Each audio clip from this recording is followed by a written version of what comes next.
Two quick questions.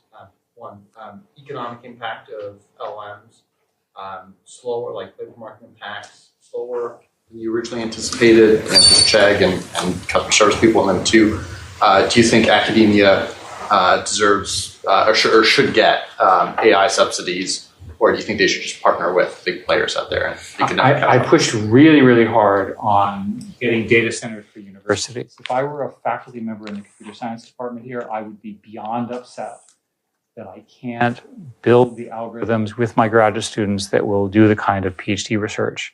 And then I'm forced to work with these. And the companies have not, in my view, been generous enough with respect to that. The faculty members that I talk with, many of whom you know, spend lots of time waiting for their credits from Google Cloud, and then that's terrible. This is an explosion. We want America to win. We want American universities, there's lots of reasons to think that the right thing to do is to get it to them. So I'm working hard on that. And your first question was labor market impact. I'll defer to the real expert here. As your amateur economist taught by Eric, I fundamentally believe that the sort of college education, high skills task will be fine because people will work with these systems. I think the systems is no different from any other technology wave. The dangerous jobs and the jobs which require very little human judgment will get replaced. We got about 5 minutes left, so let's go really quick with some questions. I'll let you pick them, Eric. Yes, ma'am.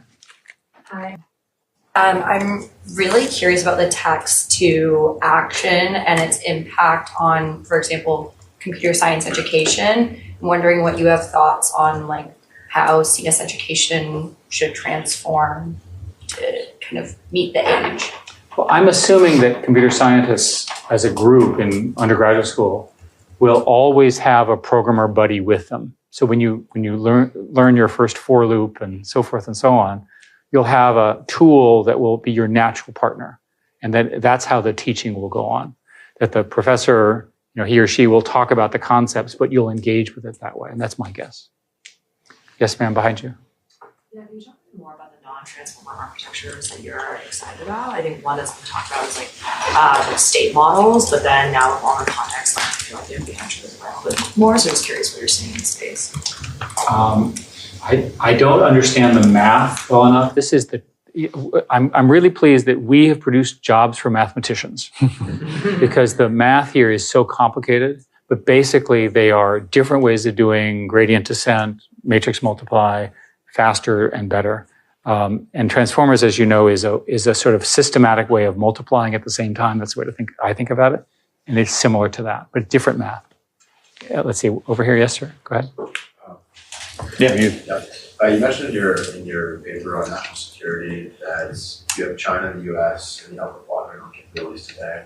The next 10 and that next cluster down are all either US allies or teed up nicely to the US allies. I'm curious what your take is on those 10. They're sort of in like the middle, that aren't formally allies. What is stuff? How likely are they to get on board with securing our superiority ally, and what would hold them back from wanting to get on board? The most interesting country is India, because the top AI people come from India to the US, and we should let India keep some of its top talent. Not all of them, but some of them. And they don't have the kind of training facilities and programs that we so richly have here.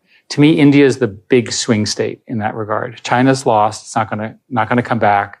They're not going to change the regime as much as people wish them to do. Japan and Korea are clearly in our camp. Taiwan is a fantastic country whose software is terrible, so that's not going to work. Amazing hardware. And in the rest of the world, there are not a lot of other good choices that are big. Europe is screwed up because of Brussels. It's not a new fact. I spent 10 years fighting them, and I worked really hard to get them to fix the EU Act, and they still have all the restrictions that make it very difficult to do our kind of research in Europe.